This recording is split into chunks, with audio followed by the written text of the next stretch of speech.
So, Michael, it's great to finally pin you down. We've been talking about doing this for a long, long time. A lot of people will be expecting a lot of different things from an interview with you, but I bet they won't know that you used to tap dance, right?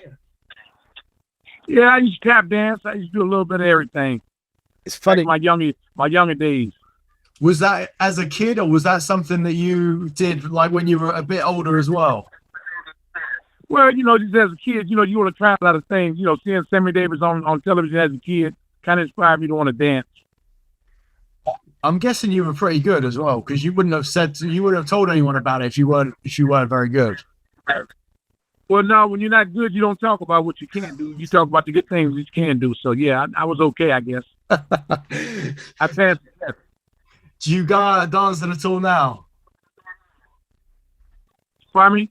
Do you go out dancing at all now? No, I watch more than I dance. You know what I'm saying? I watch more than I dance. Okay, of course. I mean, I've got to ask you. I suppose we'll get to some of the story later on. But how's life been for you the last couple of years since you've been out? Well, believe it or not, with me being home, I mean things are going great. Putting things back together. I'm in a good position, and just want to maximize on my abilities, and keep doing real positive things, and just there's nothing like freedom. So it's the greatest thing in the world. So you got to enjoy it. You got to cherish it. You got to enjoy it. How hard has the adaptation been to being outside? Was it tough? No, not really. You know what I mean? I've always been a pretty worldly person. So, me getting readjusted to society is just like anything else, like learning how to walk. You just know to be around the right people and do the right things and stay positive. Talking about learning how to walk, I mean, you obviously learned how to box when you were young. How did you get into boxing? As a young kid in the neighborhood, everybody boxing and going to the gym, it's something I like doing. Plus, watching Muhammad Ali and Sugar Ray Leonard and all those guys that inspired me to want to be a fighter. What did your parents do?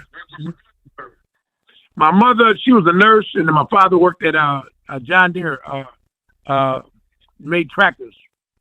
Okay. My mother was a nurse. You didn't figure that you'd go into either of those professions? No, I don't. No, I mean, they're both great positions, but no, it was nothing I wanted to do. Now, you say there that, back in the day, everyone else went to the gym, so you just went to the gym, but you're in Davenport, Iowa. It's not exactly a hotbed of boxing. Well, believe it or not, no, it's not. I'm the first world champion ever to come from the state of Iowa, so, it's like unheard of for me to rise up the way I did in the game coming from Iowa because it's never been done before. So I'm the first, and I'm the I got the blueprint, so they want to know how to do it. They got to talk to me, and I'll give them the information and the blueprint to how to get to where they got to get to from the top to the bottom, from the bottom to the top, rather. What did you like about Ali and Sugar Ray Leonard, the two guys that you mentioned? Well, they were very charismatic, and they were just they were true champions. I mean, they're top of the food chain, and they were great for boxing. They inspired a lot of us to want to be world boxing champions. So I mean, they were just great for the sport of boxing. And they were genuinely just good men. We hear a lot about fighters and their struggle through their youth or teenage years and having rough upbringings and gang culture and stuff. Were you exposed to any of that stuff as a kid? Well, I grew up in the streets, but I was never part of no gang. I was around them, but I was never involved with them. I grew up with them in the neighborhood or whatever, but that was just never nothing I want to be involved in. I mean, hey, I was just my own guy. And I wanted to do my own thing. So, there was no, and I wasn't as far as being, clicked up or hooked up or none of that. But, I was in prison with a lot of those guys, and I've been in the street with a lot of those guys. So, we got pretty good relationships. Was boxing in part responsible for you not going down that way because you had this to do? Well, yeah, when I was young, I spent a lot of time in the gym, and who knows, maybe I could have got in trouble 30 years ago, but thank God for blessing me not to get in trouble. So, I mean, I'm sure boxing deviated off me a lot of those paths, especially when I was young and, just, wild and running the streets and doing things of that nature. So, boxing really saved me. It also, I'm guessing, gives you a lot of respect with those kind of guys. They respect you for it. Oh, no doubt about it. They definitely respect me because, man, he stands up and man, you got to stand 10 toes down. That's what am I saying? So that use that when we're dealing with men. So, when you're dealing with men, you just got to deal with them accordingly. You got to deal with them the right way, and it's about respect. You respect me and I respect you. And if there's no respect, then there's conflict and confusion. And you won the Iowa Golden Gloves 3 times. Yeah, 3 times. Yeah, I won it 147, 156, and 165. It was kind of weird because every year that I would go there, I'd fight in different weight divisions, because I'd win the welterweight division, then they were go up and fighting the guy. He's supposed to be better. He hits harder. He does this. So it was like a challenge to me. I'm like, well, I think I can beat him. So I would just collect, Golden Glove titles in different weight divisions. Were you a natural southpaw? Natural southpaw, yeah. Mm-hmm. So do you do, or have you done everything left-handed? I mean, I do things right-handed as well, but I mean, I'm a natural southpaw, but I go both ways. I can box both ways from both sides, And we mentioned the tap dancing. Did you play other sports, or was it all about boxing for you? No, it was just something I was doing, just in the neighborhood, doing around the house or whatever.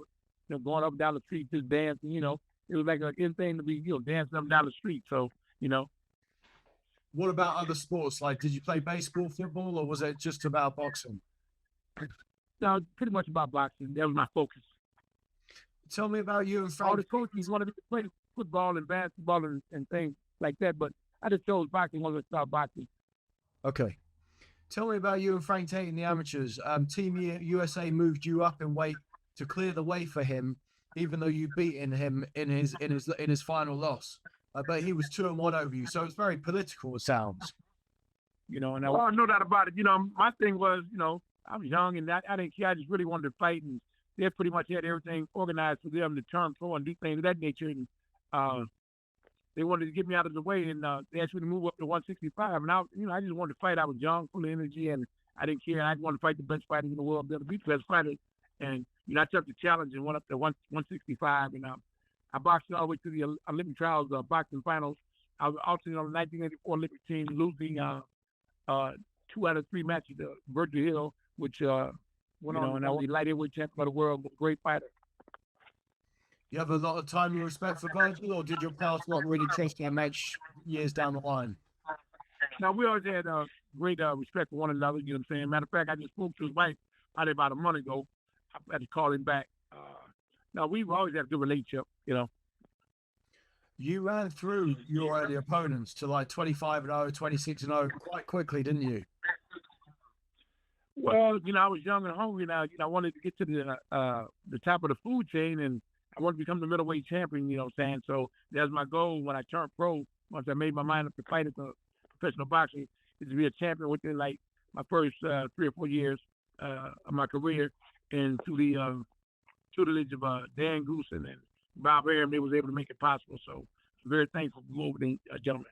And even my trainer, Joe Goosens, as well. What did you want from turning point? Was it about money, glory? Was it about the belt? Well, it's always about the money. You don't work for free. My thing was not just being about the money. I wanted to be recognized and known as one of the better fighters of my era. And, I just wanted to be the best. Yes. Seeing great fighters in my era, the Marvin Haglers, the Sugar Ray Leonards, the Thomas Hearns, the Roberto Durans, the Michael Spinks, the Alex Igualos, the Roberto Durans, just inspired me just to be the best. And, I got an opportunity to be a world champion. I want to take advantage of it. And you won the like my brother. On the way up, you won the NABF title. You fought Kevin Killer Watts and Rosada to retain the title. Boxing News said at the time you were boxing out of LA. Was Joe Goosens training you in LA? Yes, he was. Yes, that was my trainer, Joe Goosens, out of 10 Goose Boxing, out of Los Angeles, California. Yes, sir. What do you remember about Kevin Killer Watts? He was a good fighter. I mean, I went on the East Coast to fight him, so it was a partisan, crowd over there. Everybody from Philly, and they come out to cheer him on, and he, thought he was going to beat me. I come from the West Coast to the East Coast, which was a great opportunity for me to go over there and be able to showcase my talents on the East Coast, because the majority of my fights was fought on the West Coast. So it was an honor for me and 10 Goose Boxing to be able to go to the East Coast and fight a good fight and be able to win and come away with a victory. So it was big for all of us. Yeah, so this is still obviously early on in your career. Boxing News praised your cleverness as you slipped punches and swayed away to have Watts lunging and missing wildly. I mean, that was prophetic. That's kind of what happened for the next 10 years, right? Well, something like that. It went on for a minute. That's right. When you're young and elusive and things of that nature, it's always good to be able to avoid a punch because punches hurt. That's real. And I tell people that all the time. I said, "Listen, man, there's nothing glorifying about getting hit upside the head, man. Them punches hurt." So I try to lose all the punches I could possibly lose, but unfortunately, you're not no magic man, so you're not going to be able to slip all the punches. But I try to slip the majority of them. And I thank God for blessed me to be able to go through 16, 18 years of professional boxing and not receive a whole lot of damage because boxing, it's a brutal sport. Yeah, of course. You were getting compared to Frank Tate all the way through, weren't you? Well, no doubt about it, because that was always my goal. And he was a world champion. So if I wanted to be world champion, I had to beat him July 28, 1988, in Caesar's Palace. So there was no shadow of a doubt that he's gonna win the world title once we was in position to fight for it. We had to go through some trials and tribulations to get to that moment. But once we got there, he's going to make it work all our while. Dan, far as being the manager, Joe, far as training, and me as the fighter, we worked in cohesion and we worked as a team and was able to get the job done because that's what it took, teamwork, to make the dream work. And, the other thing was, guide me to the world championship and me wanted to be one of their first world champions. So it all worked out for everybody. You fought Curtis Parker on the George Foreman Dwight Carwee show in Vegas. Did you like Vegas back in the day? Man, I love Vegas, man. I mean, as a kid growing up watching all the big fights in Las Vegas, I always wanted to fight in Caesar's Palace, and I'm thankful to be able to get the opportunity not just to be able to fight at Caesar's Palace, but to win a world title there and do it in dramatic fashion by beating the 1984 Olympic gold medalist and former IBF middleweight champion Frank Tate. So, as a kid growing up watching all the big fights in Las Vegas with Muhammad Ali, Marvin Hagler, Sugar Ray, Larry Holmes, Thomas Hitman Hearns, Roberto Duran. It was just, really exciting, coming from Iowa and then finally getting the opportunity to go to Las Vegas and fight. I wanted to shine. Yeah, so obviously you mentioned beating Tate for the title. Did you dislike him over what had happened with the Olympics, or was there professional animosity? No, it was never personal against Frank. It was just that, the people in power was making room to do whatever they wanted to do. And, I can't get mad. I mean, me and Frank's got a good relationship, and we've been friends for a long time, and I got a lot of love and respect for Frank. And we talk periodically, and, he's doing real well. So, there's no animosity, nothing. You know what? If he wanted a rematch, got it. Okay. You know what? If he wanted a rematch, we would have. Pardon me? Yeah, sorry. You said if he wanted a rematch, you would have given it. Yeah, well, no doubt about it. We fight anybody that wanted to fight us. And we never had no problem with that. But they never wanted a rematch, so we never had to, go back to that stop. It was a great opportunity, fighting and beating because, like I said, he was the Olympic gold medalist. He was a world middleweight champion. So, it was a big victory for me that night, and I was glad to get it. Yeah, I bet it was extra satisfying so that you could say to the people who goes in the Olympics ahead of you at that weight class, you could say, look, I was the better guy. Well, yeah, that's true, too. I mean, you just never know what would happen, but it would have been a great fight. We would have been able to fight in 156. But, I mean, that's water under the bridge, and, we had to keep moving. But when I fought him for the middleweight championship, did I want to beat him? That was my extra determination to want to win because, I felt like, I should have probably been boxing 156 at Philippines, but unfortunately, that didn't transpire, didn't happen. So we didn't get stuck on that. We just now we just got to work what we got.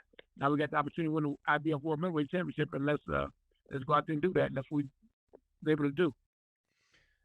There's always critics out there, even at this early stage, were saying that you were too defensive and didn't hit hard enough. Well, they always said that, but what I don't understand about that, the critics do all the talking, but they're not the guys in the ring taking my punches. I tell you what you do is all the guys, all my opposition, that's all you got to do is ask them if I hit hard. I think they said I fought 8 world champions. I knocked out 5 of them. So, I mean, I had to be able to crack a little. I mean, you knock out 5 world champions out of 8, that's not bad. That's a very high knockout ratio over not just average fighters or guys that are coming up with my world-class fighters. I fought 8 world champions. You knock 5 world champions out. That's not bad.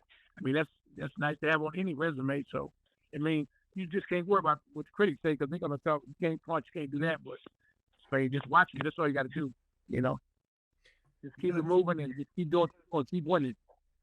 Yeah, of course. Frank Tate was like your 31st fight. I mean, how did it feel to get the championship and have your arm raised to be the champion of the world?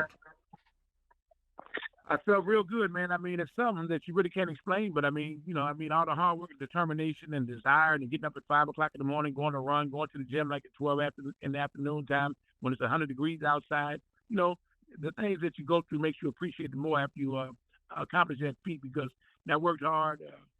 And I thank God was blessing me to be able to, win the world championship multiple times. But yeah, it was a big feeling, because there's always going to be critics.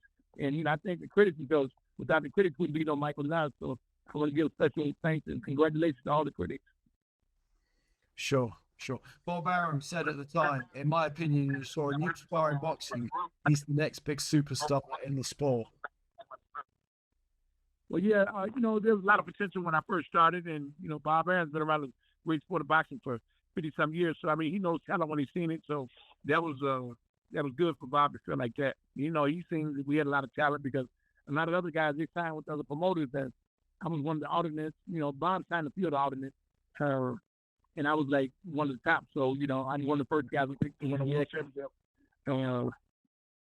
as an alternate. I know Mike Tyson, I think Mike would have been the first. And I think I was like second and whatever. But it made me feel good because those guys come from big cities and they come from fight hubs. And I come from a little place in the Midwest called Davenport, Iowa. They're like, well, he's going to get killed when he fight those guys in New York City and Detroit and Philadelphia and Chicago, Baltimore, Maryland. It was just always one thing to go out there and be able to beat those guys, because I come from a little small town. They kind of like looked over me, but it was to my advantage. And, I was able to, become successful because they felt like I'm from Iowa. I guess they thought I couldn't fight or whatever, but it ain't where you're from, it's where you're at. And, fights are one inside the ring. Yeah, so I read this thing back in the day. It said that you did a great Mr. T impression. Yeah, I used to be all right, saying it's been a while since I've done it, but yeah, I used to do Mr. T impression and Muhammad Ali. A few guys, saying people that I admired or liked, whatever. Yeah. Okay, hold on. Just before we go on, I think you might have your finger over a microphone. So just hold the phone. There we go. I think that's better. Okay, good. Yeah, there we go. So so now you were just gonna say this is what my Mr. T impression sounds like. You want to hit him, Mr. T? What's up, fool? What's going on, Mr. T? Don't call my house no more. It's early in the morning. Haven't even got up out of bed yet. Gotta get up, go to church. Even on Monday. Let me give you a little Muhammad Ali. Okay. No who's gonna come out smoking. I ain't gonna be joking. This might shock a major. I'm gonna retire Joe Frazier. Do you know what, Michael? You're also very, very quick with your words and very. I bet you do a blinding Don King impression. Let me see if I can do a Don King. But I got the greatest fighter in the world, and now that's Manny Stewart. Let me see Don King. What the hell y'all talking about? I'm Don King. I'm the best promoter in the world. I don't care what they say about Bob and the rest of these promoters. I'm the one that invented the game, and I'm the man. My name is Don King. Love it. I love it. These are brilliant. You've missed your calling. You shouldn't have been fighting for a living. You shouldn't be doing boxing impressions. Wait 1 second. Let me give you a Manny Stewart. Manny Stewart. I mean, let it rest in peace. I love Manny Stewart dearly.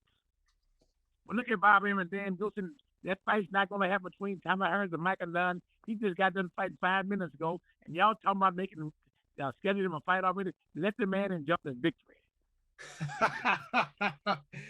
Oh, this is great. So now I know what you've been doing the last 20 years. You've been doing impressions in prison. Well, that helped get me through, what I'm saying? Be able to, do imitations and things of that nature and things, so it was always good, It's not like having fun, man, you know what I'm saying? No, of course. So when you fought Juan Domingo Roldan, you called him one of the best middleweights of the decade. What was he like? Very relentless, very tough, and nothing but great admiration and respect for Juan Roldan. Let him rest in peace because he had passed away. I've been in contact with his son, Juan Roldan Jr. So, I mean, a guy like Juan Roldan, he got me ready for guys like Iran Barkley and, my tougher fights, as I fought in my career because he was very relentless, very physical, very strong in his one way. And He didn't bag up. The only way he knew to fight is come at you. Like I say, he was only like 5'6", 5'7", very relentless and very strong and very physical. And if he hits you, he can definitely hurt you.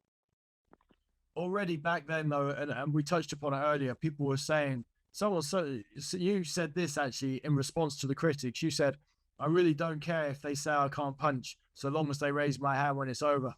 This was a constant. But that's what it's all about at the end of the day, because you got to understand everybody's not going to like your style of fighting. But the most important thing, you know, you go out there and you get to win, and that's what's important. You can't worry about what the critics say, because they're always going to have something to say. And like I say, the ones that's doing the talking, they ain't never threw a punch, they ain't never took a punch or nothing of that nature. So why would I worry about what the critics got to say? They motivated me to be the best I could be. And like I say, I want to give special thanks to them once again. Thank you, critics. And the ironic thing is, you had this run of great wins: Curtis Parker, Ron Daniels, Frank Tate, Juan Roldan, and then you steamrolled Sambu Kalambay in one round. Well, you know, that was a fight that we're never going out looking for the knockout, and we just felt like we would get in the best shape and we get in the best condition, and then just go out and let our skills execute. And we were just fortunate enough to be able to, you know, go out there and get Sambu Kalambay out of here 88 seconds of the first round. But like I say, it wasn't nothing we was looking to do. I mean, I'm thankful and I'm blessed to be able to say I knocked him out in 88 seconds of the first round. But when Joe Goosens and me went to training camp up in Big Bear, California, our thing was box. And if the opportunity presented itself, we would take advantage of it and get him out of there. And thank God, in the first round, the first 88 seconds of the first round, that opportunity presented itself, and we just capitalized on it. But we was anticipating a very hard fight for this guy, because, you know, he beat all the American middleweights. He beat Mike McCallum, I think, Iran Barkley, and a couple other guys. But, you know, he didn't want to lose to American middleweight, so he figured, like, he'd beat some of the best middleweights. So he figured, like, I'm just a young hot shot. He's going to get me out of the way. But unfortunately, it didn't go that way, and I thank God it didn't. And like I said, we got ready to get ready for Sambu Kalambay. I mean, we got the training camp, and we done all the things we needed to do. And on the day we fought him in the Las Vegas Hilton, we was able to get him out of there in the first round. And we kind of shocked the world by doing that, because nobody expected me to do it in such dramatic fashion.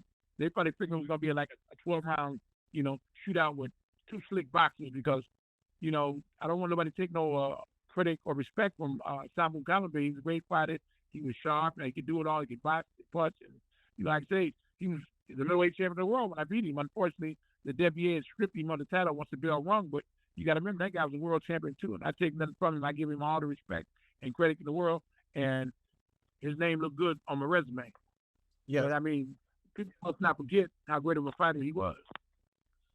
Did people stop questioning your punching power after that win? No, I mean, after I knocked Kalambay out, I never heard nothing else about he couldn't punch no more. But, you know, all through my career, he can't punch. He does this, he does that. But they forgot to say one thing: he always wins. He wins the majority of the fights. So I mean, what is there to talk about when you're winning? You know? Did you feel pressure to be excited, to change your style? Well, you know, you always,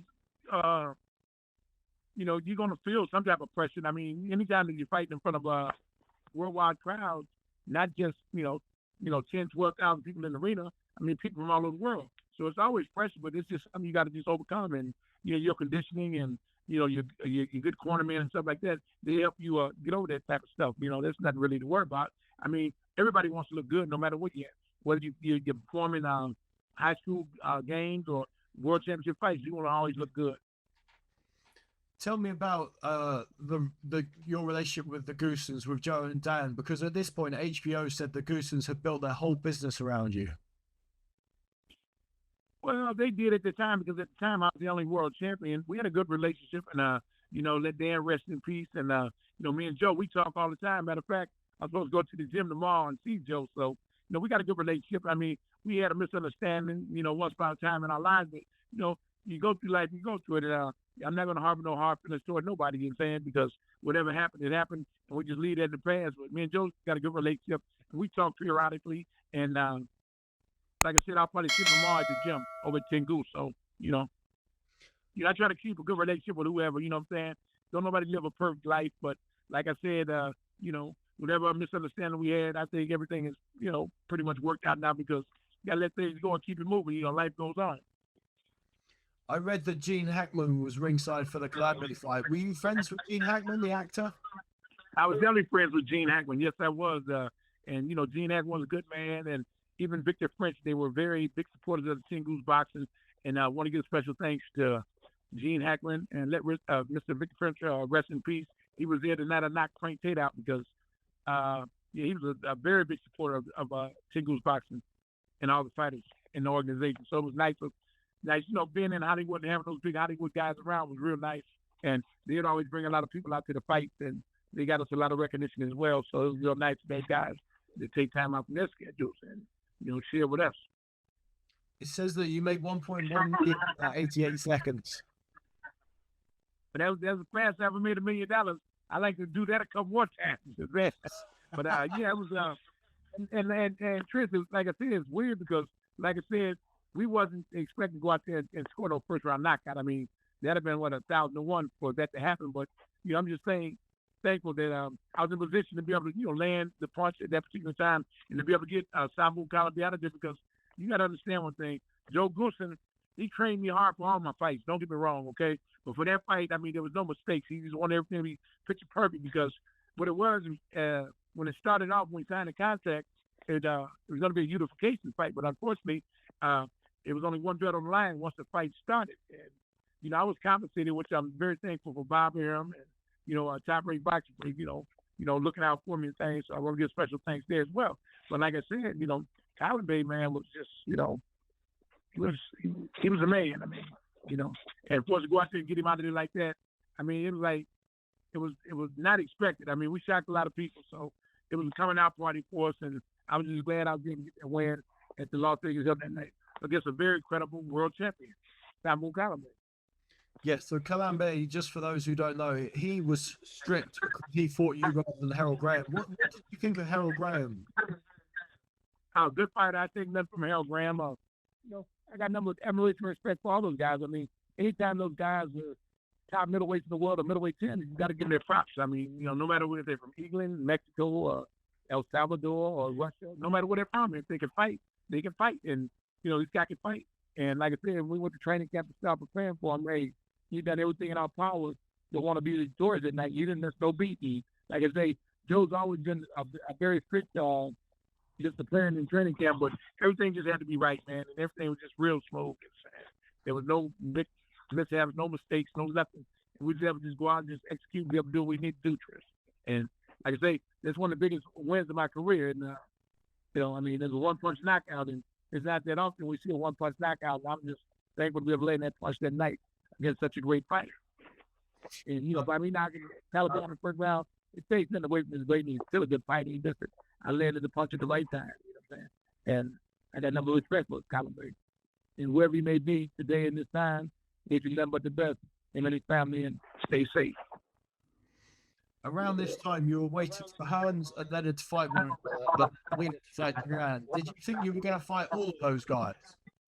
Yeah, I believe well. I thought I would, at that particular time, I figured I would fight Ray Leonard, Tommy Hearns, and Roberto Duran. And, yeah, I figured I'd fight those guys. By Marvin being the older statesman, not to take nothing away from him. He's a great fighter, one of the best middleweights ever done it. And let Mr. Hagler rest in peace, I wanted to always just fight Sugar because they were a little bit younger, you know what I'm saying? And I just want to test my skills against all those legends. They're all great fighters. Roberto Duran, Thomas Hearns, and Ray Leonard. Matter of fact, I was just with Sugar Ray about 3 weeks ago, you know what I'm saying? And we all had a good time. Went to his house and visited him and got to sit around and chit-chat. Me and the former world champion, Mr. Epic Jopley from Brazil, he's 85 years old. He come to California about 3 weeks ago, and they inducted him as well as me and the Ruelas brothers, Richard Steele, and Johnny Chapman to the West Coast Boxing Hall of Fame. So, I got a chance to, visit with Ray Leonard and Mr. Joplin and all those guys. And it was astonishing being in a room with such legendary figures, you know what I'm saying? With Mr. Joplin being 85 years old, he didn't only box me, he boxed Sugar Ray. He showed me and Sugar Ray a couple of things. I'm like, an 85-year-old man, full of nothing but energy. And I mean, he really motivated me. He's 85 years old doing the things he do. And I'm 50-something, so, he's got like, he's 30-something, then at 30 years older than me. And I mean, he's just a phenomenal guy, and it was great meeting Mr. Joffrey. And he's just wonderful, man. Did you think those guys like Sugar Ray and that, did you think they ducked you? Well, I think so. I can say that, that honest manner. There's no disrespect because, like I said, they're great fighters. I just felt like, well, they felt like, well, why tackle this young guy? We fight the other guys and get the same amount of money or maybe more money. So, me and Ray, we had a conversation about that, and I just told Ray, I said, Ray, it would have been nice if we could have fought. I could bring your next door neighbor because he lives in a very fluent neighborhood here in Los Angeles. So it was great. He just looked at me and kind of smiled, He said I wasn't in the plans, so I didn't understand it. And then I talked to Thomas Hearns on a regular basis, and we always chit chat over the phone about if we'd have fought, what would have happened. It's just nothing but a speculation because, fight the one inside the ring, and I wish I would have had the opportunity to fight all those legends because they inspired me as a young fighter coming up. Watching them fight on television all the time. And then once I turned pro, I was able to meet them and see them and be in the presence of them. And, I just wanted to be respected by them, and I think they all respect me, so that's good enough. Even though I'd love to fight them, but unfortunately, that never happened. You can't worry about that. But all great men. With Roberto Duran, Thomas Hearns, and the Sugar Man, Sugar Ray Leonard. Yes, sir. Yeah, you wound up fighting Iran Barkley, who did fight Arum and Tommy Hearns. What was Iran Barkley like? Oh, man. Probably one of the strongest guys I ever fought, tough as nails, and he really wanted to come and fight because, just like East Coast, West Coast, what I'm saying? I'm on the West Coast, he's on the East Coast, and, and he just lost to Roberto Duran, so he wanted to regain his championship and put himself back in contention to be able to fight the Ray Leonards, the Marvin Haglers, the Thomas Hearns, and maybe potentially even another rematch with Roberto Duran. So, Iran Barkley come to fight, man, and I mean, it was a real hard, grueling fight, man. It's very relentless, very tough, very physical, and, a good fighter, man. Before that fight, I saw you guys on the Arsenio Hall show. Oh, man, we had a blast, man. It was a blast. Yes, sir. I enjoyed it. I still watch it to this day. A lot of my friends, they would still send it to me, so I see that pretty regular throughout the year. This just goes to show how big a deal you were back in the day, Michael. Like, in terms of, you're friends with Gene Hackman, you're on the Arsenio Hall show, you're making $1 million for 88 seconds. You were right at the top of the food chain. Well, at that particular time, yes, I was, and I'm very thankful, man. And, I want to thank my team, and, because it just wasn't Michael Nunn. It was my family, it was the Goosens, it was my fans. And, so, hey, they helped get me ready for this moment. And I'm just very thankful for it. You know what I'm saying? I don't want to take all the credit, you know what I'm saying? Because, like I said, I continue to see people around me to help put me in position to be able to help me elevate to that level and that fashion. And I'm just thankful to be able to reach those heights. So you got some boos after the Iran Barkley fight, and then Bob Arum was quite rough on you as well after that. Did that hurt? Yeah, but I didn't worry about that. You got to understand, Bob Arum was promoter, and at the time, him and Dan Goosens had a misunderstanding, all because, they wasn't doing their part for us, give me the mega fights against, Thomas Hearns and Sugar Ray and Duran. So, I'm not mad at Bob Arum. Bob Arum done what he had to do. Most, like I said, just go out and get the victory. Let them all talk. They're going to talk until they turn purple in your face. You don't worry about that. Go out and just get the victory, man, because at the end of the day, what they remember, the victory. And, Bob Arum, he's a good promoter. He's been around for a long time. And I think he would, going to bat to help me be able to, fight Frank Tate for the IBF Middleweight Championship. So, I'm not mad at nobody. Hey, I'm going to keep it moving, man. Like I always do. But there's no ill will toward him and nobody else. None of the fans, none of the critics. I need those critics, because those critics, help me get over the mountain. I need that extra push, So there's nothing wrong with critics. We need critics, They call them haters now. They call them haters, but you need that haters. In the end, just be a congratulator. But that's part of life, You can't worry about that. I'm not going to stay stuck on what somebody said 20 years ago. I keep it moving, We proved them wrong. We got the victory, and that's what's important. Yeah, so you used it as fuel, as motivation. It was definitely used as fuel, because like I said, me coming up on the West Coast back in the day, this guy, he's fighting these guys. When he comes over here fighting these guys over on the other side, it's going to be this, it's going to be that. And I said, well, just keep bringing the challenges, and we'll keep knocking them down, because, hey, people going to talk. You can't worry about them talking. Because, you just got to keep performing. You keep winning. Just win, baby, win. Let them talk. After you beat Marlon Starling, the New York Times said it was another none on the run performance. It must have frustrated you that people just seem to want blood and guts. Not necessarily. I'm thankful that, like I say, to have these type of people, man. I'm not no Mike Tyson guy go out and knock guys out with one punch. You know what I'm saying? Knocking Kalambay out was great, but You're not going to be able to knock everybody out with one punch. Some guys are going to be able to take a better punch than other guys. But, I mean, the most important thing, like I said, Trish, go out there and win, baby, win. Just win. No matter how you win. And you got to understand, every night's not going to be a knockout night. Some nights you got to go out there and go 12 rounds. The condition got to, kick in, you know what I'm saying? Because you understand, guys that fight Michael Nunn, they want to beat Michael Nunn. You know, they want to put me on their resume, and I understand that. That's the nature of the business. And then these are all championship fights we talking about. So who don't want to be the world champion? You know what I'm saying?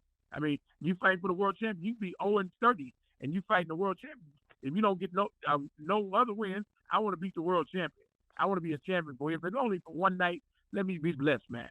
We never worried about guys talking about you can punch and can't punch or whatever, because you got to remember, they're on the sideline. I'm on the front line. They're on the sideline.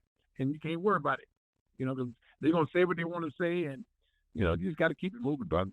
But hey, it did impact your career, right? Because am I right in thinking you fought Don Curry in France because there wasn't the appetite for it in America because people were starting to switch off? Is that right?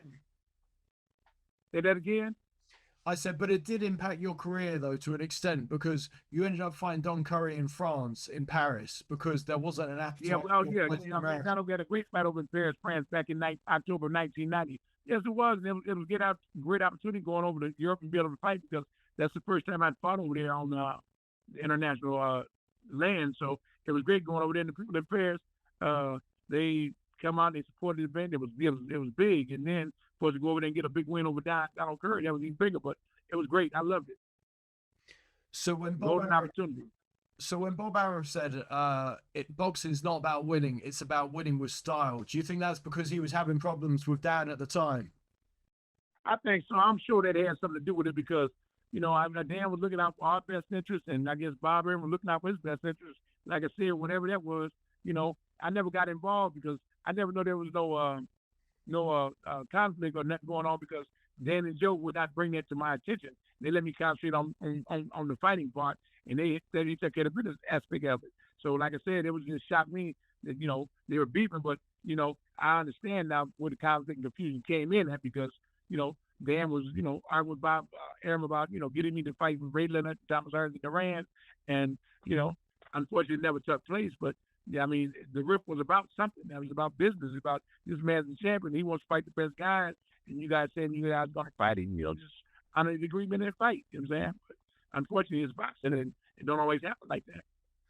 Well, at 35-0, that's when you split with the Goosens. What was that about? Why split with them? Like, if it ain't broke, don't fix it, and all that. Well, it was just a misunderstanding, but it's nothing we want to rehash, but because we don't put that in the past. But it was just something that happened and something that transpired, and we're not going to worry about it. We're not going to focus on it. We'll leave it in the back burner where it belongs, and we was able to just keep moving forward and go on to bigger, better things. And Joe's happy, I'm happy, and let Dan rest in peace. And like I say, when we work together, we work great as a team, and there was no animosity, and there's no animosity to the day. So I'm thankful to be able to have the Goosens be a part of the Michael Nunn thing, because when I came from the Midwest back in the early 80s, I come out to Los Angeles, and I mean, they did everything in their power to get me to that plateau, and I'm just thankful for us all to be able to climb that mountain and be able to, get to the heights we need to get to.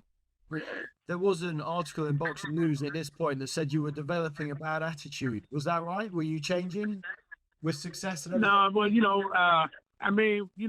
whatever attitude I was developing, it was because, like I said, I'm fighting for one reason, is to, fight the best guys in the sport. I mean, if you're gonna, you're gonna promote me, you're gonna do whatever. I mean, let me fight these guys, and let's determine who's the world winner. When you joined up with Angelo Dundee, did you basically think, right, well, I'm fighting with Angelo, the Ray Leonard fight's not going to happen? Well, Angelo always told me that he used to always tell Ray that he needed to stay away from me because I was, big, I was strong, and I was southpaw and things of that nature. So me and Angelo had some great talks about it. He said that fight probably was never going to happen, no matter what happened. It was probably never going to happen. And then me and Ray Leonard, we spoken on that occasion as well. So, it was just, something that just wasn't going to happen. Now, unless Ray want to come out of retirement now, we do an exhibition. Who knows? I don't know. Ray's in great shape. He looks good.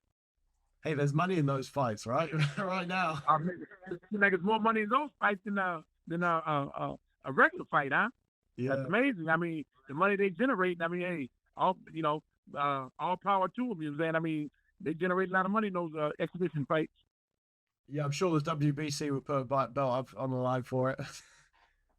Oh, yeah, no doubt about it. Yes, sir. Speaking of the WBC, they just gave me an honorary light heavyweight world championship belt back in March of this year with Jose Suleiman, let him rest in peace. You know, he honored his word. I mean, when I came home from prison, they said they would award me the light heavyweight world championship belt when I fought over in Berlin, Germany, back in, I think, 98 against a guy named Rachiani. And it was a good fight, and I thought I'd done enough to win the fight. And unfortunately, after the end of the 12 rounds, they gave him a split decision. So I figured I went all the way to Germany and lost a split decision. So what does that kind of like tell you in hindsight? But, you know, Mr. Jose Suleiman, he honored his word, you know, let him rest in peace. But his son, Mauricio Suleiman, they ordered me, they honored me with the World Boxing Council Lightweight Championship back in March of this year. So I want to give kudos to the World Boxing Council. Nice. And Mauricio Suleiman and their great organization. So you've been Kalambay, Barkley, Starling, and Toney. That's a great run of fights. And then you have this big homecoming in Davenport against James Toney.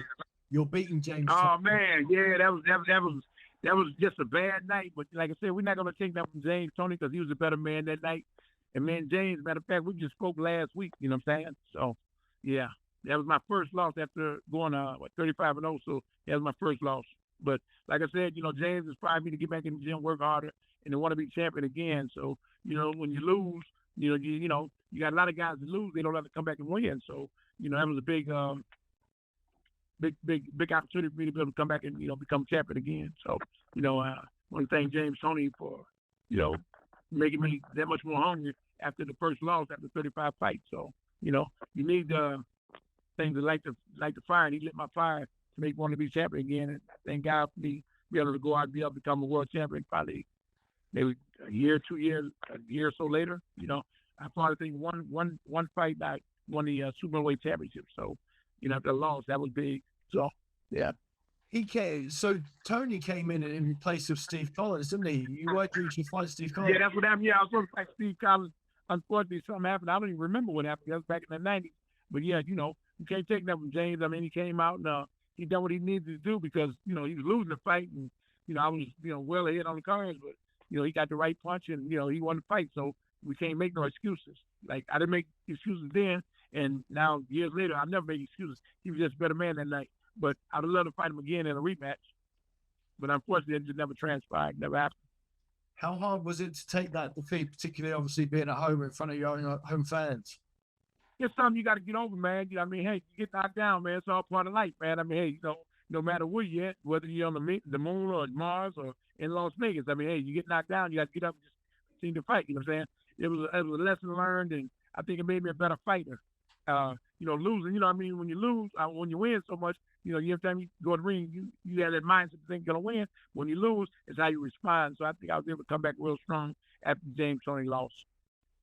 Yeah, so, and you also seem to have a slight change in mindset after that, because when you beat Randall Yonker at 168 pounds, you said, I understand I have to be more exciting. I went 7 years being pretty, but I know I've got to be more than that. So you kind of were coming around to the thing that, you know, you got to put more of yourself out there. Well, you know, every time you fight, you got to execute, man. And I mean, that's what it's all about. You know what I'm saying? That's what they pay you to do. And like you say, it's blood and guts. So as they want to see blood, you know, you got to go out there and you got to look exciting. No matter, you know, what you're doing, you got to be exciting. And that's what boxing's all about. At this point, you're being promoted. But you got to be intelligent as well. You know what I'm saying? You can't just go out there throwing punches to win because you got to remember that other guy on the other side, he's throwing punches as well. So you just can't throw caution to the wind. You got to go out there and you got to fight intelligent and smart. You just can't go out there because punches hurt, man. I tell you that, Tris. Remember that. Punches hurt. If you sit there and let the guy, you know, hit you upside your head, man, he's going to beat you up. And I never want to be beat up. And I thank God for that attributes to be able to not get beat up. And, you know, even all the years now after boxing, I mean, hey, you know, I mean, I'm very fortunate. You know, I got my facilities and things of that nature. So, you know, I speak well and, you know, it's good. You know, people tell me all the time, man, for boxing, you sound well. You know, because there's a lot of guys who took a lot of, you know, unnecessary punishment, all because they wouldn't move their head or learn no defense or not want to lose no punch because, like I say, you know, it hurts. Punches hurt, you know. around this time you were being promoted by Don King. Apparently, he wanted the Hearns fight. What was it like with King? Were you guys good pals? Well, it was a business agreement. I mean, I got nothing bad to say about. I got nothing bad to say about Don King. Matter of fact, I just spoke to Deborah King the other day. I was on the phone with Aaron Snowwell. Now we was calling to check on Don, and got a chance to speak to his daughter. So Don was all right with me. I never had no problem with Don. I mean, he always everything he ever said he was gonna do, he done, because I know I fought one fight. That was the Ramiyan fight. That was for the NABF Super Middleweight Championship, and the winner was going to get a shot at Victor Cordova for his WBA Super Middleweight Championship. So, I mean, I won the fight, and 10 months later, I'm world champion again. So, I mean, I got nothing but, kudos for Don King, Did Don King ever hear your Don King impression? No, that he might, maybe back in the day, because, I mean, I'm sure he probably has, you know what I'm saying? Yeah, I'm sure he has. Okay. Matter of fact, when I talked to him, I had to, giving either I'll talk like Bob Arum or one of the other promoters, you know what I'm saying? Get him started, get him cranked up, get him turned up. Fire him up, yeah, exactly. You obviously moving from 160 to 168. How hard had it become to make 160? Was that a real struggle? Believe it or not, it was, and not to make no excuses. Yes, it was. When I lost to James Toney, I could never make middleweight again. But, it's time for me to just move up because, my body had outgrown the middleweight division. And plus, I'd been there for like 7 years or whatever. And it was just time to move up, you know what I'm saying? And then I got to taste, bigger guys, stronger guys, whatever. And I mean, it made me feel good because, I mean, that's the key, except to make the weight, because I was a real big middleweight. I was 6'2", and making 160, it became hard, but not to make no excuses. I mean, it was rough. I never made middleweight again after the James Toney fight. I knew after the James Toney fight it was time to go, though. Yeah, believe that, real. You fought Cordova a couple of times. In the first fight, Angelo said you needed a knockout going into the last round. It didn't come, but you still won. You were booed again. That's it's kind of a recurring theme that you just weren't appreciated. But that's okay, man. I mean, hey, man, the most important thing is getting the win. And, because I can't satisfy all my critics, you know what I'm saying?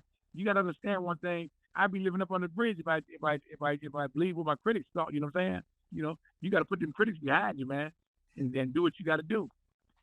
Well, what do you think them critics are saying now? Wait just a second, Tris. What do you think them critics are saying now?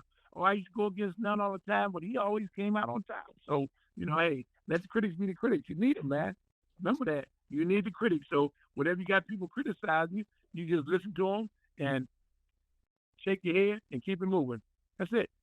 Just don't pay them no attention, It's funny because after you beat Cordova in the rematch, you said, I silenced all the critics who doubted Michael Nunn. And you actually talked about retirement then. Pardon me? After you beat Cordova the second time, you said, I silenced all the critics who doubted Michael Nunn. You actually talked about retirement. Yeah, what I did, because, I had done everything I wanted to do in boxing at that particular time. Like I said, I was a 2-time world champion. I fought a whole lot of good fighters, and it would just seem like all the great fighters or the legendary guys, they was eluding me. So I'm like, well, wouldn't I really, beat myself up every day? I'm pissing in the wind, basically, trying to get a fight with one of the legends. Unfortunately, it never happened. So I'm like, kind of got bored with boxing, You wound up fighting. Beating Victor Cordova in the rematch was big because, like I say, he was a champion, and I got to split decision. It was a very close fight. He knocked me down in the 10th round, and the last 2 rounds I had to really hustle to beat him. And I'm thankful to be able to get the decision. But I wanted to honor Victor Cordova and show him how great I was by giving him a rematch, which was kind of like unusual in boxing, to go back and fight another hard fight. But the second time was a little bit easier because we changed a few things around and got the training camp a little bit sooner than we was supposed to get there. But I thought I needed the extra time, to go with Victor Cordova because this guy was tough, man. I mean, he's very relentless, and I don't think Victor Cordova had lost the fight. And if he did, he didn't have many losses. Real good fighter, man. Real strong, awkward, and he can crack too. And he's a Panamanian guy, and he's the whole there where Roberto Duran is, and Roberto Duran was an idol. And, now he had to go out there and take the victory over. But like I say, I won hands down the second time around. It was like night and day because the first fight was super close. Second fight, I went by landslide. Then you fought Crawford Ashley. How tough was Crawford Ashley? Another tough guy. He's from England. He's a European fighter, real tough. And like I say, want to come from England, come over and get a big win. And he fought real hard up to the time he was stopped. But, Crawford Ashley fought me real hard. He was coming over here and, I was given an opportunity to fight for the Super Middleweight Championship. He wanted to take the Super Middleweight Championship back to Europe, And he's a fighter, It said here when you fought Murky Souza that you were struggling at the weight now at 168. Was that getting tough? Yeah. It's just one of them things, man. You fight these divisions for so long and, that weight becomes hard to make as you get older. You get bigger, you eat a little bit more, whatever, and that weight, it's harder to come on as you get older. So, it was a struggle, but, we was able to go out there and get the 12-round victory over Murky Souza. Murky was a tough guy, very underestimated fighter. He was real, he was strong, he's awkward, and he was relentless. He took a good punch, too. But I figured I was going to knock him out within 6 rounds. And when I had to go to 12 rounds, well, thank God for condition. Had the extra gas tank with me because I needed it over in Pueblo, Mexico that night. Through 93 and 94, there was a lot of speculation about you fighting Nigel, Benn, and Chris Eubank. Were either of those close?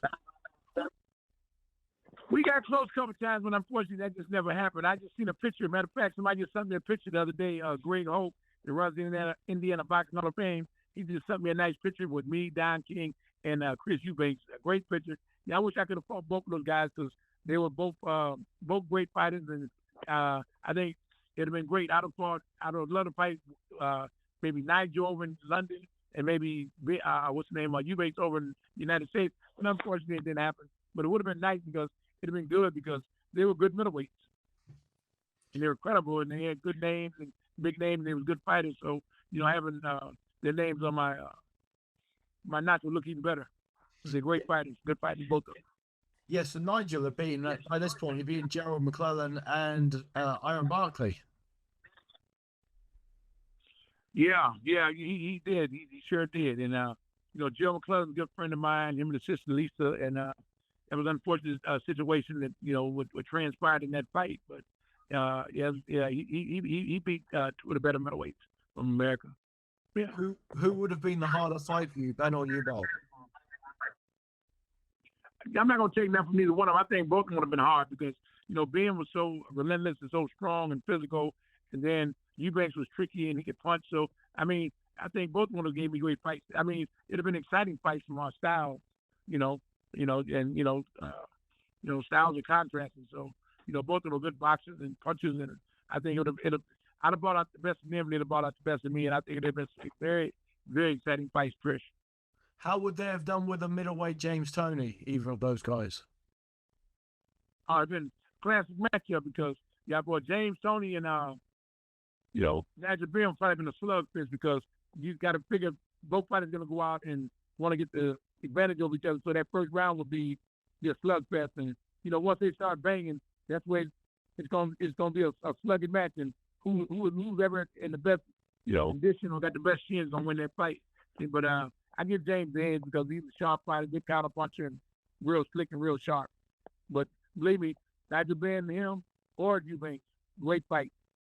Fight for the ages, no doubt about it. We're not going to take this from them guys. They weren't world champions for nothing, so we're going to give them, respect as well. You were in England boxer on the same bill as Nigel Benn when he fought Henry Wharton. You fought Steve Little, and you're a heavy favourite. He was a former sparring partner of yours, was he?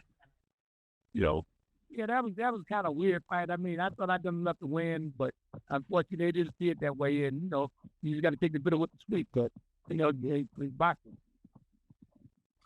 Yeah, Boxing News, among many others, thought that you'd won that fight. And I don't know. Well, I thought I won it too. It wasn't like I had a dynamite performance, but I was a middleweight champion, and I figured I'd done enough over 12 rounds to win the fight. But unfortunately, when everything was tallied up, they said he won, and we got to take that from him because I never cried about no losses. You know what I'm saying? I just felt like, well, if somebody beat me, give me the opportunity to fight again. But we never cried about losses. And then when I fought over in London, I figured I'd done enough to win. You know what I'm saying? But like I say, they didn't see it that way.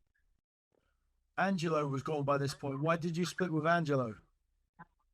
Things happen, man. I mean, shit happens. You know what I'm saying? It's business. You know what I'm saying? And sometimes things don't work out the way you want it to work out. You know what I'm saying? It's like if you doing something it's not right, you just change lanes. And when you got to change lanes, you got to change lanes. And it's not to put fault on nobody. You know what I'm saying? Because it's not about that. You ain't gonna point the fingers at nobody.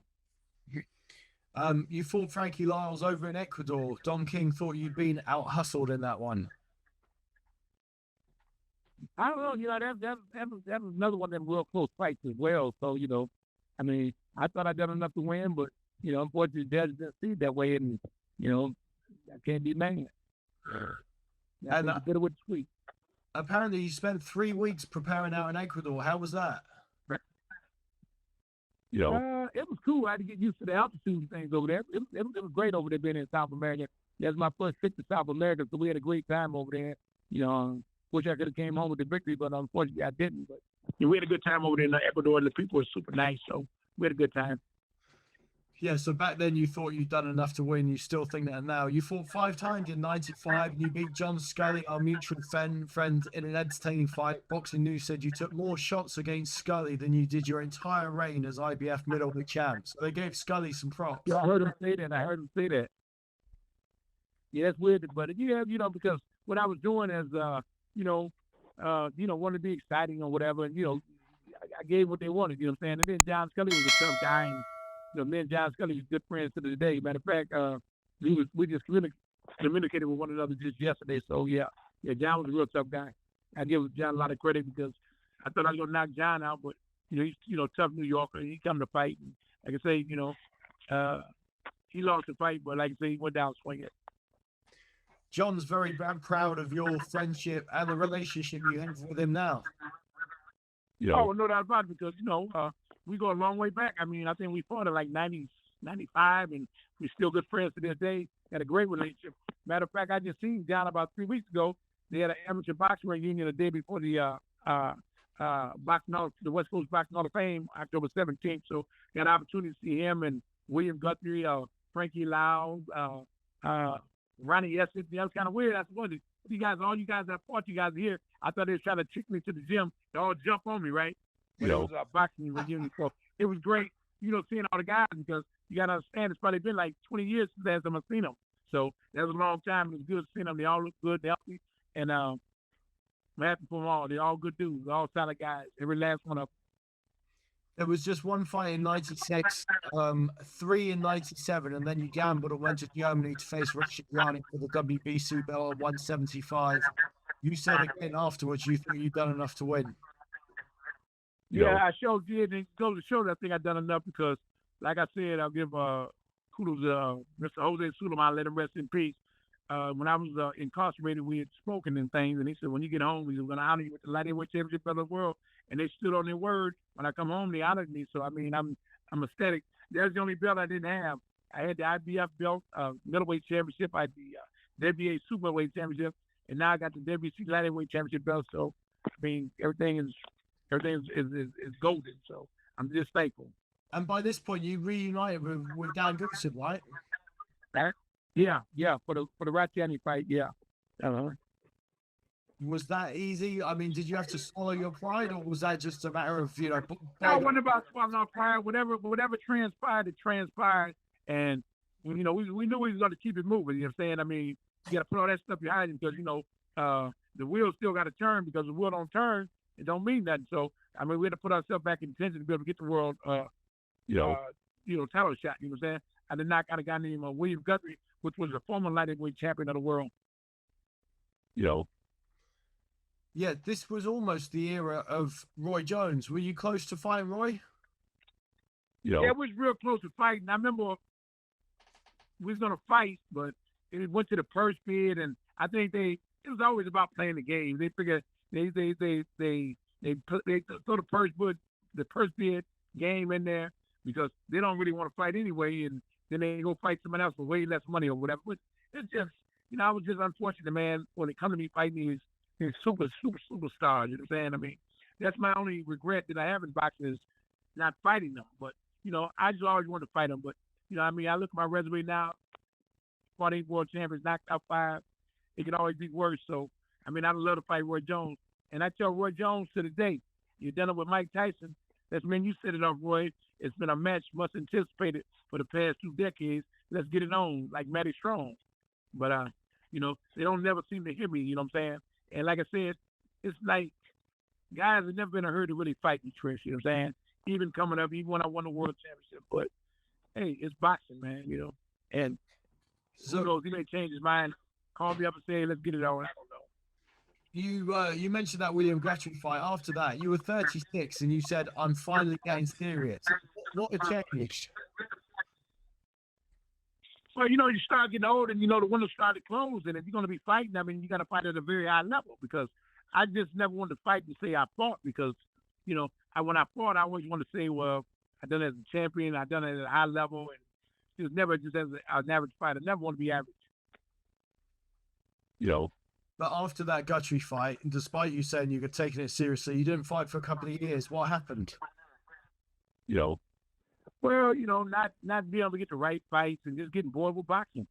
Okay. Yeah. You chasing the horse, but the horse, he don't want to fight. You know what I'm saying? He'll start trouble with you, but when it's time to fight, he'll go the other way. So just, I think I just come along at the wrong time in boxing. To be able to fight the big guys or the guys with the mega names. I'm just fortunate to be able to do what I've done and beat all the guys I beat.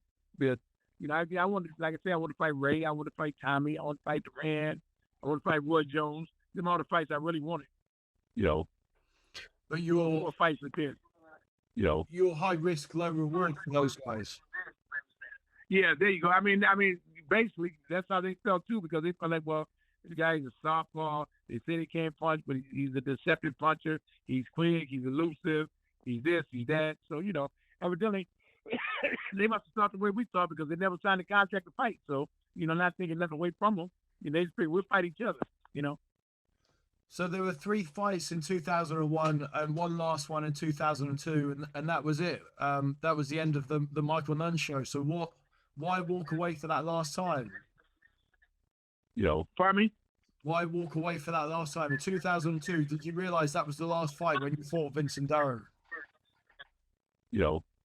No, I still figured I would still get a couple of big fights, but unfortunately some things happened and I ended up going to federal prison for 16 years and 6 months. But like I said, boxing was pretty much at the end of the rope because guys didn't want to fight anyway. So, just like I found something else to do and unfortunately I got in trouble. There's nothing to brag about. Did we see the best of you at 160 or 168? I think 160. I think 160 middleweight. How highly do you rate Joe Calzaghe? I've never seen too much of Joe Calzaghe until I came home from prison, but I like this kid, you know what I'm saying? He's a real good fighter, you know what I'm saying? Because, I never seen him fight. And when I came home from prison, I, go on YouTube or whatever, real good fighter.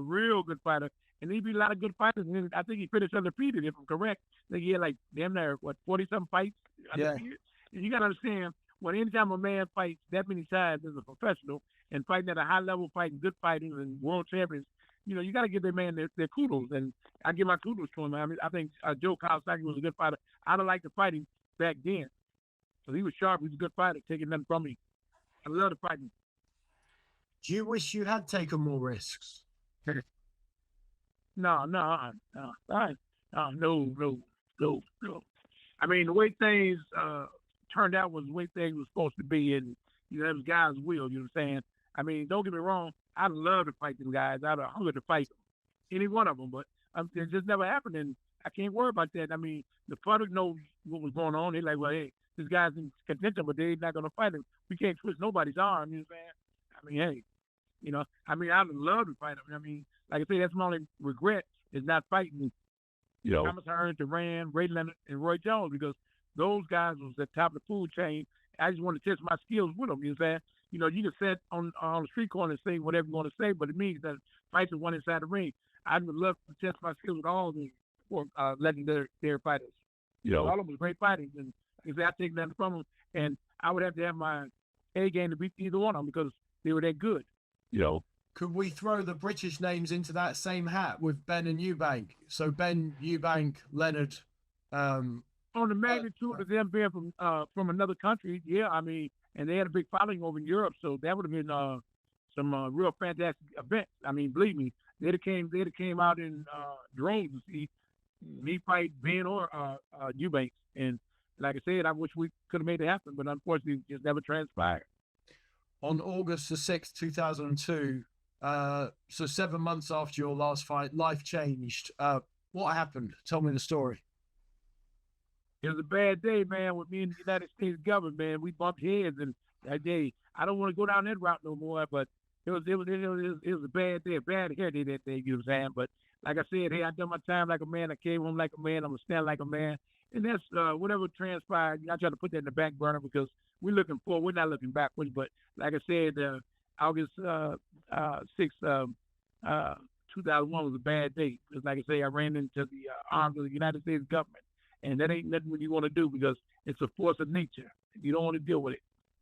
I mean, if you look though, Michael, and I'm sure you've seen it all online, like apparently you got a very severe sentence for what looks like entrapment and that kind of stuff. So you look like you got no doubt about it. You gotta understand that, you know, when you don't testify, when you don't jump on their side and testify against other people, they add extra punishment to you. You know what I'm saying?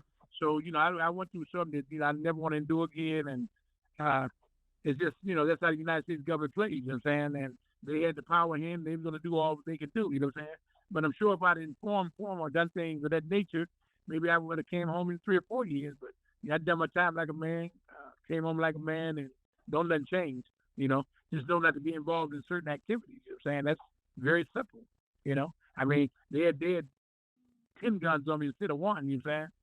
So because you didn't throw people under a bus, you did at least another 10 years more than you could have done. I think so. I think you're pretty much correct on that, Trish. You're right about that. I think by me not testifying and working in behalf of the United States government, that they added an extra a decade to my sentence. You know, yeah, no doubt about it. Because what it was, and not to be talking about it because it's something I put in the back burner, and I don't focus on that. But like I said, if we got informed for the government or done things of that nature, I'd have probably been home in a year or two, or probably before that. It all depends on what the prosecutor thought because, you know, the prosecutor seems to have more juice than the judge. You think the judge is supposed to order the courtroom, but in my case, I figure I had a racist, ignorant prosecutor that, you know, you want to get a big name, you want to challenge Michael Nunn because, you know, I'm a guy with a big name. I'm a world champion. I'm known all over the world, and you know, like you know, want to just stop me from whatever they thought I was doing. You know what I'm saying? I mean, you got these overzealous prosecutors trying to make names. And this guy, you know, he wants to be the next top judge in the community or whatever. You know what I'm saying? I mean, I don't know, but you know, like I said, my name is bigger than his to this day, and it changes nothing. You know what I'm saying? So you know, they play their game and. Let me ask you 2 questions that spring to mind when I look at the case. Were you a drug dealer? Well, they said I was a drug dealer. I would never go on record or off record to say I was nothing. That's what they said, and you know, I would never go on record to say I was a drug dealer. Were you a user? There's nothing glorifying or glamorous about that. That's what they alleged, and like I said, that was alleged in my indictment. So you know, but I'm not a drug dealer. But that's what they say. You know. Did you use when you were back living the high life? When you were No, never used. I have no drug. I have no drug record nowhere in the world. Never used drugs. Never. Okay, you sound like Don King in Denial. You get that Don King accent in your voice. Well, the thing about it, when you tell the truth, one thing about the truth, it needs no support or no alibi, baby. You know, when you're telling the truth, now let me ask you one thing. You think a man could have fought as long as I fought and and was a drug user? There's no way possible. And anybody knows me, that say, you know, I'm never been a drug user. And I mean, just look at me. Look at look around. I mean, you know, when you use drugs do something to you. I mean, they take a lot from you. They take your biology, they take your life, they take, you know, your looks away, they take everything away. So I'm never a drug dealer. You know, no matter what the United States government says, they're incorrect. How was prison time for a guy who was a celebrity back in the day? I mean, it was cool. You had your moments. I mean, you got haters in the prison too. You know what I'm saying? I got to think, well, that guy, he's only 175, 180 pounds. I think I can whoop him. You know what I'm saying? And when they had to find out, and see what was up, they found out, and I gave them what they were looking for. But like I say, prison's just like anything else, man. I mean, would you want to be in prison? No, but when you get there, you got to deal with whatever you got to deal with. You know what I'm saying? I mean, in prison, yeah, I mean, just like society, I mean, you're gonna have misunderstandings with people. Anytime you're in the presence of a lot of men and there's no women around, it's always gonna be a problem. You know what I'm saying? So, I mean, it was rough, but something I got through. You know what I'm saying? Like I said, I was a street guy. I come up in the street, so I mean, whatever I seen in prison, I'd already seen in the streets. So the streets kind of like prepared me. So I mean, I wasn't gonna change the way I walk or talk or nothing. I'm gonna be a man. I'm gonna stand 10 toes down, whether I'm in prison, I'm in the boxing ring, or I'm in the streets or wherever I'm at. You know what I'm saying? It won't be me. I'm gonna stand up and I'm gonna represent. Why did you get moved around different prisons? Well, that's part of their system. You know what I'm saying? I mean, after 18 months to 24 months, you're always eligible for, to be transferred, or if you want to be close to your community or whatever. So, the United States government, they're pretty fair when it comes to that. If you do what you're supposed to do, because you got rules you got to follow if you want to be able to do a transfer. So you can't be going to the shoe. The shoe is like a place where they lock you down in when you're being disorderly. So I mean, when you do what you're supposed to do, they'll under agreement. I mean, for your transfer. So but I like moving around. But you know what I'm saying? I mean, hey, it gives me an opportunity, and I think I think boxing for give me an opportunity to travel all over the world as a youngster. So when I got moved around in the prison, I was already prepared for it. It was nothing. It was just no matter what, you got to do time. So I mean, I say be who you are and do your time and keep it moving, and hope you get to the end of the sentence and go home, because there's nothing glorifying about being in jail, nothing at all. So I advise anybody to persuade or do anything to stay off their path, because there's nothing in prison but a bunch of hard heads, man. You must have asked yourself in trouble. Pardon me? You must have asked yourself a few times in prison, like where you were on the top of the mountain and friends with celebrities. And no, I'm thankful, man. That I never really lost myself, because if I lost myself, I'd probably be still in prison, because I probably would caught a murder case. But no, the only way you lose yourself in prison is they keep you there. Every day that I was in prison, the 16 years, 6 months, I was always trying to figure out how I was going to get out. And when I got out, I was going to stay out. So no, I never lost myself like that. No, I mean, a lot of times I might have thought, well, I could be in Las Vegas or Los Angeles, I'm stuck in this jail cell.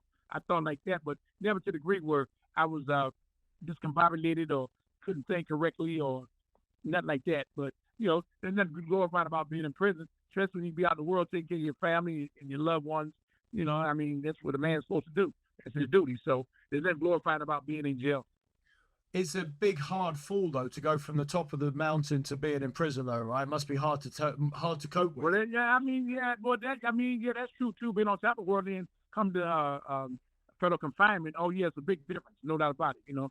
There's nothing you want to do again. That's just a one-and-done thing. God willing, that's over with. But there's nothing glorifying about being in prison. Nothing at all, Trish. I recommend it for no man or woman. And then since you've come out... If you can avoid it. Pardon me? Since you've come out, people are streaming their content. There's YouTube, there's mobile phones. You missed a whole lot of stuff in society changed a lot when you were away. Oh, no doubt about it. I was gone 16 years, 6 months, and that's a lot of time. The world definitely changed, Trish. You know what I'm saying? And I was in prison to hear how things change, but you just never know until you come back out to society and see for yourself, because the world has changed, no doubt. 20 years is a long time. Has it been hard to adapt back to civilian life? No. Really, it hasn't. I got a good community of people that help me readjust to society, and that's which is a beautiful thing. And I thank God for having a legible name to be able to still do things, and be able to be recognized and things of that nature. Because I see a lot of guys come home and they got nothing, no nothing. So I mean, I've been a very, very fortunate individual to have good people with me and on my team, and to help keep me on the right track and keep me going in the right direction. So I've been thankful for that. So that's been a true blessing. One more question, just about prison stuff. Was it hard? Did you serve hard time? Well, no, I mean, you got to do the time. You can't let the time do you, Tristan. No, I mean, it was only hard as you made it. You know what I'm saying? I mean, you go in prison and you do what you're supposed to do. You do your time and you come home. You don't go there and get stupid. You go there and you make your decision about what you're going to do when you get back out. I mean, there was hard days sometimes, but, no, I mean, it was something I had to do. You know what I'm saying? I put myself in a unfamiliar, messed up predicament and situation. So I wasn't going to cry wolf to nobody. I mean, I went into the confinement of the United States federal prisons and done my time like a man and came home like a man. But no, I had to do my time. And I'm right in thinking you got 5 children and 9 grandchildren. Is that right?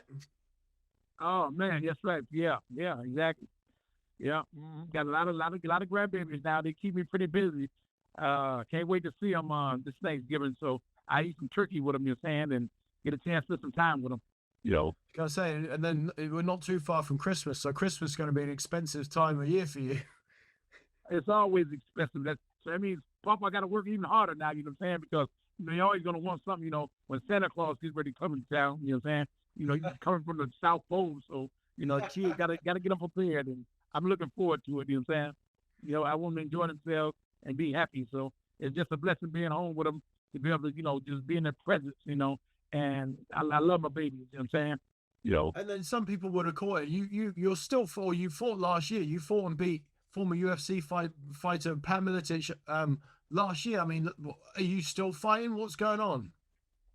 Well, it's like this here, Tris. I mean, if somebody want to fight, I mean, if they can make it happen, we'll fight. I mean, I want to be able to capitalize on all opportunities.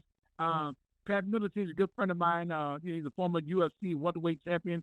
It's a fight that's been anticipated for a lot of years, way before I went to prison, because he was doing the MMA, and there's always competition. Would have been a combat sport, who would win the fight? And I would say, well, I'm not gonna do the grappling, but if you want to kickbox, I mean, I would do it. That was a one and done thing. I mean, I'm honored to be able to have the opportunity to fight Pat Miletich, which is a dear friend of mine and a good fighter. And he's a former world champion. We didn't just go pick no guy off the bar stool and fight. We fought a very credible guy, and no more kickboxing. I mean, hey, them kicks are very excruciating. There's one thing about worrying about a punch, and now you got to worry about a punch, an elbow, a knee, and all that stuff. No more one and done. And I feel honored to be able to fight Pat Miletich. He was 31-9 as an MMA fighter, and then he was 26-0 as a kickboxer. So I was the first guy to beat him in a kickboxing match. So I'm one and done, Tris. So what happens now then? How does the rest of the Michael Nunn story play out? What do you want to be doing? I'm getting ready to potentially be an ambassador for the World Boxing Council. I'm waiting on Mr. Mauricio Suleiman to get back with me on that. I just want to be able to travel the world, talk boxing, and be able to lead kids in the right direction. And like I said, if I can get an exhibition bout every now and then, who knows, man? I mean, I figure if I'm going to do any fighting, I got to do it within the next couple of years, because when I get a certain age, there's no more boxing. I'm going to be hanging out on the beach and, counting the birds. And when we've been conversing on Messenger and different things the last few weeks, you've always given a shout out to your English fans. So I guess you've always had a lot of fans over here in the UK. Well, no doubt about it. And one thing I want to, say, Tris, now that we're talking about the fans in the UK, they've always been phenomenal. They always treated me and my team right whenever we came to Europe. So I want to give special thanks to all you people over there that come out and support boxing. And not only support the sport of boxing, you guys know the sport of boxing. So, I mean, I'm very, very happy for you guys' support and want to give special thanks. And I'm trying to get to the UK as we speak now. I'm making a few moves to be able to travel to the UK and come over there and see some of my fans and be able to chit-chat and, see guys like yourself, Trish. One thing... I might even bump into Eubank. And Nigel Benn. Yeah, and Roy Jones training fighters over here as well. So he's training Eubank's son, so you can bump into Eubank and Roy Jones at the same time. Yeah, no doubt about it. That'd be nice, and then we'll flip a coin and see which one want to fight me first. What do you think? You guys could do a tournament. It would be great. We can do it. You know what? You're very creative, Tris, man. You just gave me an idea, man. We'll get a tournament started with all us guys. Get about 5 or 6 of us, get throw Bernard Hopkins in there, throw James Toney in there, throw myself in there, Chris Eubank, Roy Jones, and Nigel Benn. Man, that sounds like a hell of a lineup there, man. Great name. Let's get started. Yeah, fantastic. Great names, no doubt about it, man. All good fighters. All them guys are great fighters. and all dear friends of mine. So I wish nothing but the best for him. And if we can get it on, let's get it on like Matty Strong, my man. Michael, one last thing before I let you go. So I've recently written a book called Damage, which is about CTE and boxing, so chronic traumatic encephalopathy. And you mentioned earlier, about how some of these guys have wound up in bad conditions, and whether they're not speaking too good or short-term memory loss, or they've made bad decisions and stuff. You're talking brilliantly and all the rest of it. Do you have any concerns about your long-term health, given your fighting background? No, not really. Not really, Chris, man. What I try to do is just pray every day, man, and thank God for whatever He blessed me with, and my good health and my facilities and things of that nature, man. I'm loving God, and I'm staying humble. You know what I'm saying? I'm just thankful to be in the position that I'm in, and like I said, boxing is a very rough, dangerous sport, and guys take a lot of physical abuse, and I've been very fortunate. And I'm just thanking God, man. I'm gonna keep it humble. It's not that I'm super great that I can't be hurt or nothing. I'm just thanking God for blessing me to be able to do the things that I do, man. I'm gonna give Him all the glory. I don't want to make it sound like I'm Him, so I'm giving Him the glory because, like I say, hey, He's the greatest and He's all knowing. So hey, I'm just very thankful. Yeah, and it's always sad to see anybody, whether it's boxing, football, or whatever, guys getting injured in the sport that they are done for a living. You know what I'm saying? I think every fighter should be able to, earn money to be able to take care of his family and himself, whether it's football, basketball, boxing, or whatever, because we're all fighters in this thing called life. So it just don't revolve around boxing. Life is hard, but you got to ask God to give you the strength, just 10 toes down and keep your hands up and chin down and keep swinging, and you get through it. Yeah, brilliant. Well, Michael, look, I'm really pleased we finally managed to do this. I'm really grateful for your time, and definitely like it, whether I come over to America or you get over here. Very much looking forward to meeting you properly down the line. Well, no doubt about it, Chris. It's always been an honor. Like I said, man, I'm just glad that we finally was able to get together and get this thing done, because we've been anticipating this for over a year now. I think it's been a while, but through the grace of God, we got it done. And like I said, I want to say hello to all my fans over there, man. And I want to thank them for always treating me right, always treating my team right. We always had a great time was over there. And the people over there always treat me like dignitaries. So I want to give special thanks to all the fans over there, man. And thank them very much for all their great support. And I want to thank you as well, Trish. Thanks, Michael. Yeah, like you said, it feels like I've been waiting 16 years, 6 months, but it's not been quite that long. Don't say that. That's great, man. Hey, and people always ask me, did it go fast? Now that I've done it, time year went fast. I don't want to think about this stuff. That stuff's in the back burner, man. You know what I'm saying? We looking forward. We not looking backwards. We moving ahead, man. We moving on up. You know what I'm saying? Like a good time. George Jefferson. We moving on up. Brilliant, Michael. Thank you so much for your time. I'm grateful, and all the best moving forward. Well, it's a pleasure, man. And like I said, whether I come to Europe or you come to the United States, we're going to get together and be able to sit down and have a cup of tea and chit-chat and be able to do whatever you want to do, man. I want to thank you, Trish, man. I mean, you're a very relentless guy, and I like that about you, man. So you're a champion in your own right, man, and you're a good guy. And I enjoyed your time and your company and everything, man. And thank you and your team for working with me as well. Brilliant. All the best, Michael. I'll talk to you soon. Let's stay in touch. Okay, take care, Trish. Take care. Have a good day. Bye-bye. You too. Bye-bye. Tell all my fans I said hello in the UK, my man. I will. Okay, take care. Bye-bye. All right, take care. Bye. Bye-bye.